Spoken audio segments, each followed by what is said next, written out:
Hello everybody, today in front of me I have Nokia C21 Plus, and in this video I would like to demonstrate that you can download and install the Opera browser on it. So the first step that you need to take is to make sure that your device is connected to the Wi-Fi, then launch the Play Store, log into the Google account if needed, then type in Opera query at the search bar. Onwards, once the need tab is found, of course, just go ahead and tap on this green install button and wait for the Opera app to get downloaded and installed respectively.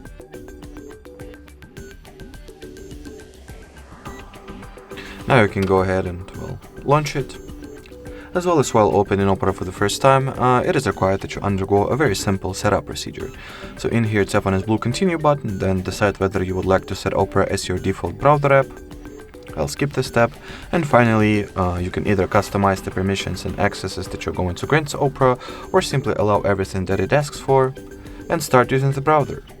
Alrighty, so that will be it for this video. Thank you so much for watching, and bye bye.